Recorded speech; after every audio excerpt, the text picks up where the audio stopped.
the rise of resistance, identity, and cultural survival. The story of the Quilombo people begins in the darkest days of Brazil's colonial past, an era defined by the brutality of the transatlantic slave trade, as Portuguese colonizers laid claim to vast territories in South America. They turned to African slaves to work the sugar plantations and gold mines that fueled the empire's wealth. It was from these oppressed and broken souls that the Quilombo communities were born, not as a singular tribe, but as an enduring testament to the human spirit's resilience and the unyielding will to fight for freedom. In the early 16th century, Portuguese ships began transporting African men, women, and children across the Atlantic Ocean, selling them as property in Brazil's burgeoning economy. These individuals were ripped from their homelands in regions of West and Central Africa, where they had lived in complex and diverse societies. From the agricultural peoples of the Congo to the sophisticated kingdoms of Mali and Ghana, these cultures, rich with their own traditions, languages, and spiritual beliefs, were torn apart as millions were subjected to the brutality of slavery. Despite the harrowing conditions, the African slaves in Brazil refused to surrender their dignity and identity. The harsh treatment they faced, constant physical abuse, separation from families, and the grueling labor was not enough to break their spirits. Their cultural survival became a form of resistance. They remembered their roots, their stories, and their rituals. With each passing day, the seeds of rebellion took root in the hearts of those who had been brought to the New World. The Quilombo was born as a symbol of hope, defiance, and self-determination. Runaway slaves, often led by those who had the courage to escape the confines of their brutal lives, formed these communities in the isolated hills, forests, and riverbanks of Brazil. These were not merely settlements of survival. They were places where African traditions and cultures could be preserved and practiced, away from the watchful eyes of colonial masters. Among the first and most famous of these communities was Zumbi dos Palmares, located in the mountains of what is now the state of Alagoas. Founded in the 1600s, Palmares became a beacon of freedom, attracting hundreds of runaway slaves from across Brazil. It was not only a community of escapees, but a full-fledged society with its own social structure, economy, and spiritual life. It was a place where people could live as free individuals, bound together by a common desire for autonomy and equality. Led by the charismatic and fearless warrior Zumbi dos Palmares, Zumbi dos Palmares grew into a formidable force. Zumbi, born free in the Quilombo, became its most famous leader, known for his tactical brilliance and unrelenting resistance to the Portuguese military. Under his leadership, Palmares reached its peak, with an estimated 30,000 people living in its stronghold. Zumbi's fight against Portuguese forces became a symbol of the Afro-Brazilian struggle for freedom, and his death in 1695 marked the end of the Quilombo. But it did not mark the end of his legacy. The origins of Quilombo were rooted not only in the desire for physical freedom, but also in the preservation of African cultural identity. In the forests and hills of Brazil, African traditions were passed down through music, dance, religion, and language, rituals, spiritual beliefs, and customs from the many African nations represented in the Quilombo communities blended with indigenous practices, creating a unique Afro-Brazilian culture. The Quilombo people did not merely escape slavery, they redefined what it meant to be free, forging new identities that were rooted in both African heritage and Brazilian soil. The social fabric of Quilombo communities was one built on cooperation, mutual aid, and respect. Unlike the oppressive hierarchies of the plantations, Quilombo societies were often organized in ways that emphasized collective ownership and decision-making. Elders, community leaders, and warriors like Zumbi took on leadership roles, but power was often distributed in a way that valued the input and needs of all members of the community. This was a stark contrast to the rigid, authoritarian structures of the colonial government. Women, too, played a crucial role in the Quilombo's survival. They were not only the caretakers of children, but also active participants in the economy, culture, and defense of the community. They engaged in farming, textile production, and the creation of crafts, and many became fierce warriors, fighting side by side with the men. The role of women in Quilombo culture was one of empowerment and respect, where their voices were heard and valued in decision-making processes. The arts and crafts produced by the Quilombo people were not only functional but also served as a form of resistance and cultural expression. The brightly colored fabrics and intricate patterns woven into their clothing were a testament to the creativity and resilience of the Quilombo people. These garments, made from natural fibers and dyed using plants and fruits from the surrounding forests, became symbols of pride and identity. Each design, each stitch, carried with it the memory of Africa, the struggles of the ancestors, and the hope for future generations. Spirituality, too, was a cornerstone of the Quilombo's identity. The blend of African religious practices, especially those rooted in Yoruba, Bantu, and Fon traditions, with elements of indigenous spirituality, created a rich and diverse religious landscape. The Candomblé religion, for example, which developed in the Quilombo and other Afro-Brazilian communities, became a means of preserving African beliefs and practices. Through dance, song, and ritual, the Quilombo people connected to their ancestral spirits, seeking guidance and strength in their fight for freedom. As the centuries passed, the Quilombo people would face increasing pressure from Portuguese authorities, slave hunters, and even other colonial powers seeking to suppress their autonomy. Yet the spirit of Quilombo endured, passed down through generations. Even though many Quilombo communities were destroyed or forced into hiding, the legacy of resistance and cultural preservation lived on. Today, the descendants of the Quilombo people continue to celebrate their heritage, both in the rural enclaves where they still live and in the urban centers of Brazil. They have fought for recognition, reparations, and the preservation of their culture, achieving some measure of success through legal victories and the establishment of cultural preservation programs. The Quilombo remains a symbol of the enduring strength of Afro-Brazilian identity, a powerful reminder of the struggles of the past and the resilience of a people who refuse to be erased from history. Survival, tradition, and the flourishing of a free society. After escaping the brutal conditions of slavery, the people of Quilombo were faced with the monumental task of not just surviving but also building a sustainable and thriving community from scratch. With no access to the resources of the colonial state, the Quilombo people relied heavily on their resourcefulness, the natural environment, and the bonds they formed with one another. This part of their story is one of self-sufficiency, innovation, and resilience, where traditional African knowledge, indigenous wisdom, and the need for mutual cooperation converged to create a unique society that flourished against all odds.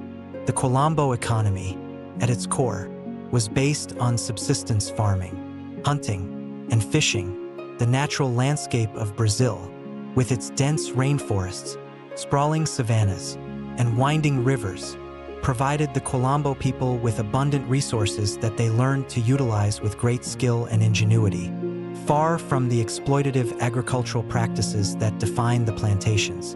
Quilombo communities practiced sustainable farming that ensured their survival while maintaining the balance of the ecosystem.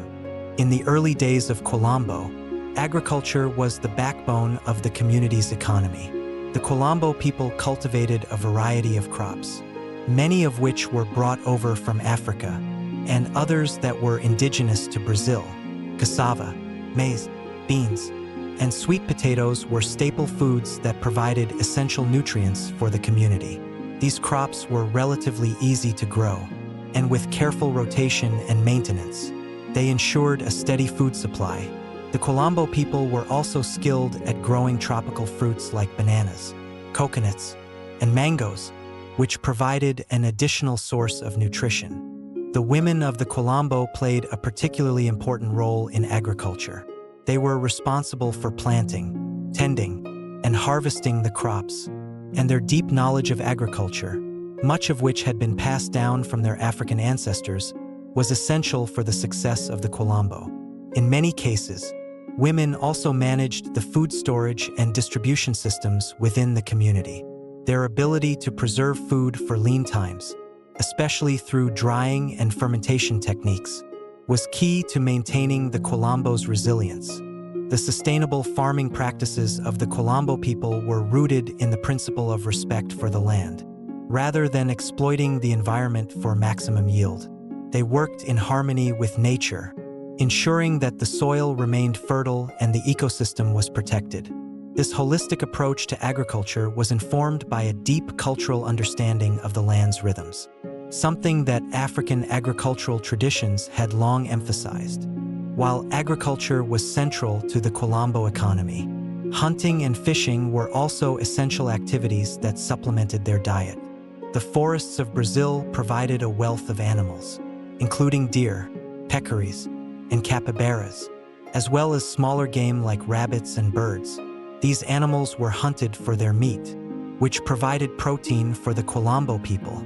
The hides were used to make clothing and other goods, while bones and antlers were fashioned into tools.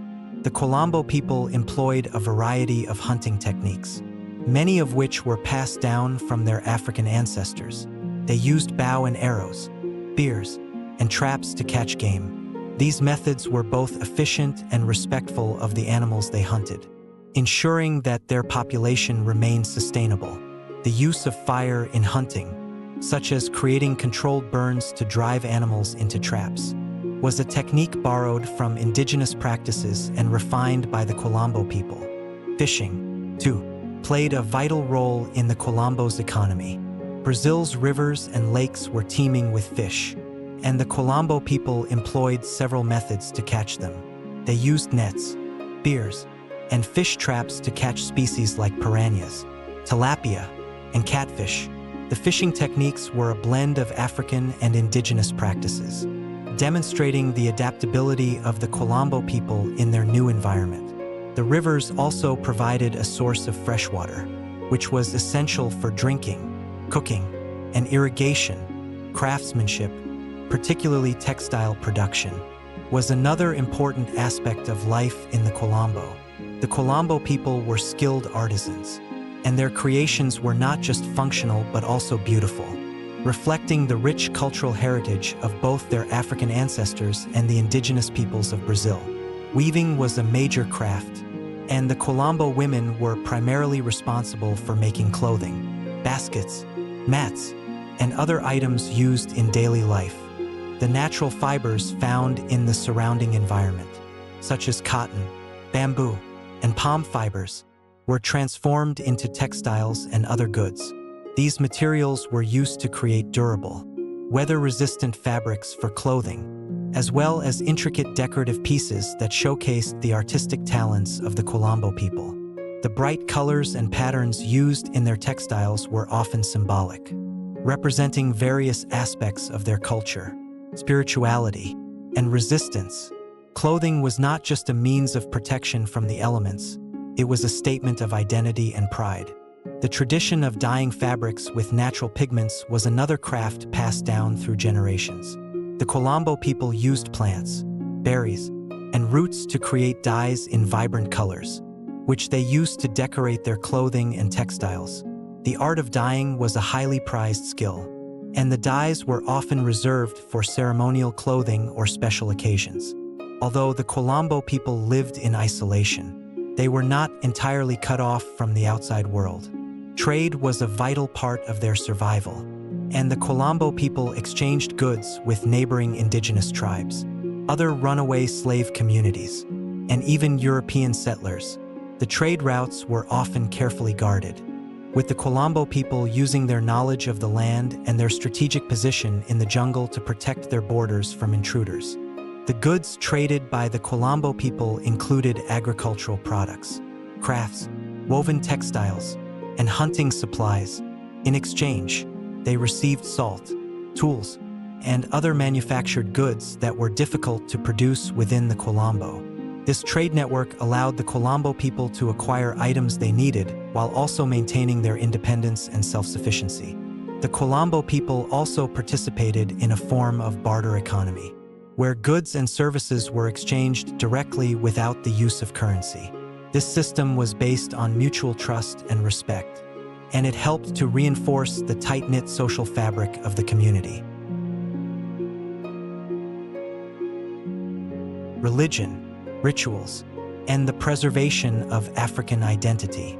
The Quilombo communities, though primarily focused on survival, also possessed a profound and intricate spiritual life that was rooted in their African heritage and enriched by the natural environment of Brazil. Their religion and cultural practices became essential components of their identity, allowing them not only to resist the forces of colonialism but also to preserve and pass on the values, traditions, and beliefs of their ancestors. While the Quilombo people lived in relative isolation from the larger colonial society, they were deeply connected to their spiritual beliefs, which were a blend of African traditions and indigenous practices. This syncretic approach to religion was one of the defining features of Quilombo life. The faith of the Quilombo people, although shaped by the brutalities of slavery, was also a source of strength, resilience, and hope. At the heart of the Quilombo people's spirituality was a reverence for their African ancestors. African religions, particularly those practiced in West and Central Africa, emphasized the interconnectedness between the living and the dead. Ancestor worship played a central role in Quilombo spiritual practices, with ceremonies and rituals designed to honor and communicate with the spirits of the deceased. These rituals were seen as a way to ensure the continued protection and well-being of the community, with ancestors believed to be powerful intermediaries who could influence the physical world. The Orishas, the powerful deities of Yoruba religion, played a prominent role in the religious life of the Quilombo people. The Orishas were associated with natural forces, such as rivers, forests, and storms, and were believed to govern various aspects of life, from fertility to war. Each Orisha had distinct characteristics and was worshipped through music, dance, and offerings. The rituals dedicated to the Orishas were vibrant, communal celebrations that allowed the Quilombo people to reaffirm their connection to their African roots. The Orisha Exu, for example, was the deity of communication and pathways, acting as a messenger between the human world and the divine. His followers would engage in dances, songs, and offerings to gain his favor and ensure the smooth flow of life's challenges. Similarly, Ashen, the goddess of love, beauty, and fertility, was honored through rituals that emphasized unity and the nurturing of life. Through these ceremonies, the Quilombo people reaffirmed their belief in the power of their deities and their connection to the ancestral world. In addition to African traditions, elements of indigenous Brazilian spirituality also became intertwined with Quilombo religious practices. The native peoples of Brazil had their own systems of belief, which were centered around animism, the belief that all natural elements, from the trees to the rivers, were imbued with spirits. The Quilombo people incorporated elements of this worldview, acknowledging the spiritual power of the land and the animals they relied on. Rituals often included dances and prayers to honor the spirits of the land and ask for blessings on the community's crops, hunting expeditions, and general well-being. One of the most significant religious practices to emerge from the fusion of African and indigenous traditions was Candomblé, a religion that became widely practiced in the Quilombo communities.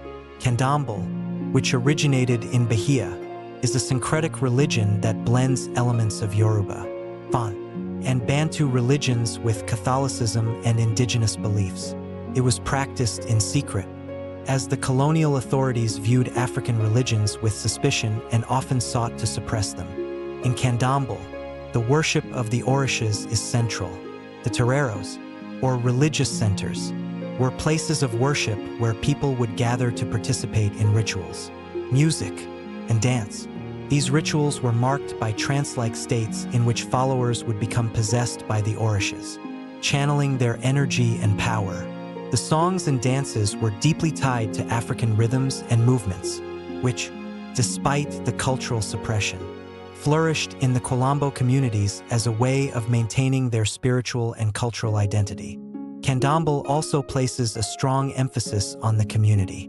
The rituals and ceremonies were collective affairs, bringing together families, neighbors, and even distant members of the Quilombo. The spiritual leaders, known as Babalorixes, male priests, and Ilorixes, female priestesses, were deeply respected and played a central role in the spiritual life of the Quilombo.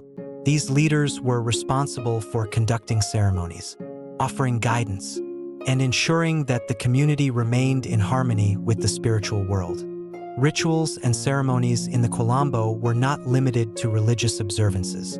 They were integral to the community's social structure, marking important life events such as births, marriages, and funerals.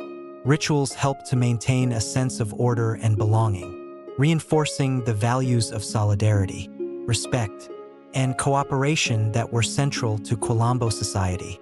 For example, initiations into the spiritual practices of the Quilombo, such as the rites of passage into adulthood, were important milestones for the younger members of the community. These initiations often involved long periods of spiritual training and learning about the traditions and customs of the Quilombo. They were seen as a way to ensure the continuity of the community's cultural and religious practices, passing down the knowledge from generation to generation. Weddings, too, were marked by elaborate ceremonies that brought the entire Quilombo together. These ceremonies often featured feasts, music, and dancing, along with prayers and blessings from the community's spiritual leaders. Weddings in the Quilombo were not only celebrations of love and union, but also an affirmation of the bonds that held the community together, bonds of shared history, shared struggle, and shared purpose. Art was an integral part of Quilombo life, serving both as a means of cultural expression and as a tool for resistance. Music and dance were central to the Quilombo's spiritual and social life, providing a medium through which the community could express joy, sorrow, defiance, and solidarity. Drumming, in particular, was a powerful form of communication. African rhythms, passed down through generations, were used not only in religious ceremonies but also as a means of conveying messages to other Quilombo communities. The marimba, a traditional African instrument, played a significant role in the Quilombo. It was used both in music and in the practice of capoeira, a martial art that combined dance, music, and acrobatics. Capoeira was created by enslaved Africans as a way to disguise their fighting techniques, using music and dance to make the movements appear like playful gestures. In the Quilombo, capoeira became a symbol of resistance, as it allowed the people to hone their skills while maintaining the appearance of harmless recreation. Storytelling was another important cultural tradition. Oral history, in the form of myths, legends, and folktales, was passed down from one generation to the next. These stories often featured heroes and heroines who exemplified the values of bravery, wisdom, and loyalty to the community. The stories also served as a means of teaching younger generations about the customs, beliefs, and history of their people, ensuring that their cultural heritage remained alive. Through these rituals, artistic expressions, and community events, the Quilombo people not only survived but thrived, creating a vibrant culture that blended the best of their African roots with the new realities of their lives in Brazil. Their religious practices, cultural traditions, and communal bonds gave them the strength to resist both the colonial authorities and the encroaching threats of slavery, ensuring that the Quilombo way of life would continue to endure for generations. Resistance, legacy, and the struggle for identity in the modern world. By the time the Quilombo communities were at their height in the 17th century, they had already become symbols of resistance and self-sufficiency. These communities were not merely escaping the physical chains of slavery, they were creating new worlds based on principles of equality, autonomy, and cultural preservation. Yet, Despite the remarkable achievements of these free societies, the threat of colonial powers remained constant. The Portuguese, along with other European forces, saw the Quilombo as a direct challenge to their control over the land and the enslaved labor force. As the Portuguese military increased their efforts to suppress the Quilombo communities, the battles between the Quilombo warriors and colonial forces intensified. The final siege of Zumbi dos Palmares, the largest and most famous of these communities, came in 1694. The Quilombo warriors fought valiantly, but in the end, the forces of the Portuguese Empire succeeded in capturing the stronghold. The legendary Zumbi dos Palmares, the symbol of Afro-Brazilian resistance, was killed in 1695, but his death did not extinguish the spirit of the Quilombo people.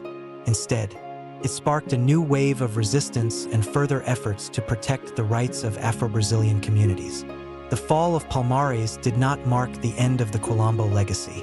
The resilience and self-determination of these people lived on in smaller communities and in the cultural practices that had been preserved over the years. Over the centuries, the Quilombo communities spread across Brazil, from the north to the south, continuing their fight for recognition, freedom, and respect. In many ways, the struggles of the Quilombo people mirrored the struggles of Afro-Brazilian populations throughout the country's history, as they fought against slavery, racism, and social inequality. The Quilombo communities continued to influence political movements in Brazil for generations to come. By the 19th century, with the abolition of slavery in 1888, many former slaves and their descendants settled in rural areas, where they formed new Quilombo-like communities. These settlements, which were often located in remote, difficult-to-reach areas, became important symbols of Afro-Brazilian resistance. The people of these communities carried on the legacy of their ancestors by fighting for land rights, recognition, and social justice. The Brazilian abolition movement of the 19th century, led by various social and political groups, was partly inspired by the legacy of the Quilombo. Abolitionists often invoked the history of the Zumbi dos Palmares and the figures of resistance such as Zumbi dos Palmares to rally support for the cause. While slavery was formally abolished in Brazil, the fight for freedom and equality did not end with the signing of the Golden Law in 1888. Instead, it marked the beginning of a new phase in the struggle for Afro-Brazilian rights. In the 20th and 21st centuries, as Afro-Brazilian communities faced ongoing discrimination, the Quilombo identity has been revived and celebrated by social movements dedicated to defending the rights of Afro-Brazilian peoples. These movements have sought to address issues such as land ownership, racial equality, and cultural preservation. One of the most significant developments in recent years has been the legal recognition of Quilombo communities by the Brazilian government. In 1988, Brazil's constitution recognized the right of Quilombo, descendants of Quilombo communities, to land ownership. This landmark decision provided legal backing for many Quilombo communities to reclaim the land that had been seized from their ancestors over the centuries. The Brazilian government officially recognized Quilombos as distinct cultural and social communities, and many now enjoy legal protections that allow them to maintain their way of life. This recognition has allowed many Quilombo communities to establish legal claims to land, gain access to educational and healthcare resources, and have their cultural practices validated by the state. However, despite these advancements, many Quilombo communities still face challenges, including land disputes, encroachment by agribusinesses, and ongoing racial discrimination. Today, the Quilombo people's cultural heritage is celebrated in various forms throughout Brazil, and the spirit of the Quilombo continues to inspire generations of Afro-Brazilians.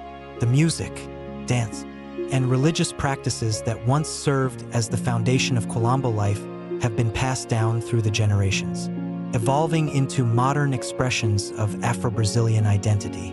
Capoeira, for instance, the martial art that combines dance, music, and acrobatics, has become a symbol of Afro-Brazilian culture worldwide. It was born in the Quilombo communities as a form of self-defense disguised as dance. and it remains a vital cultural practice today. Religious practices such as candomblé and umbanda, which originated in the Quilombo communities, are now widely recognized and celebrated in Brazil. These religions blend African, indigenous, and Catholic traditions and are practiced by millions of Brazilians, Afro-descendants and non-Afro-descendants alike. The rituals, songs, dances, and offerings continue to be an essential part of Afro-Brazilian culture, fostering a sense of community, spiritual connection, and cultural pride. The cultural festivals in Brazil, especially Carnival, also have deep roots in the Quilombo heritage. Although Carnival has evolved over the centuries, its origins can be traced back to the celebrations and rituals that took place in the Quilombo communities. The music of samba, which has become synonymous with Brazilian culture, is deeply connected to the rhythms and traditions of Afro-Brazilian communities. Samba and other musical genres like bossa nova and MPB, música popular brasileira, draw heavily on the musical heritage of the Quilombo and African diasporic cultures. The tradition of storytelling, too, has survived in Quilombo communities. Through oral history, the legends, myths, and songs of the Quilombo ancestors are passed on to younger generations. These stories, often told by elders and community leaders, recount the bravery of the Quilombo warriors, the wisdom of the elders, and the cultural practices that have sustained the community through centuries of hardship. The Quilombo legacy is a profound reminder of the enduring struggle for social justice, equality, and freedom, from the early days of resistance to slavery to the modern fight for land rights, racial equality, and cultural recognition. The Quilombo people have consistently fought to maintain their dignity, identity, and independence. Their story is a testament to the power of community, the resilience of the human spirit, and the importance of cultural preservation. As Brazil continues to grapple with issues of race, inequality, and the legacy of slavery, the Quilombo communities serve as both a symbol of resistance and a beacon of hope. The fight for justice is ongoing, but the Quilombo people's legacy of strength, unity, and cultural pride continues to inspire and guide future generations. The end of one chapter in the story of the Quilombo people is not the end of their story. Instead, it is a continuation of the struggle for freedom, dignity, and justice, values that have been passed down through generations and continue to shape the identity of Afro-Brazilian communities across the country.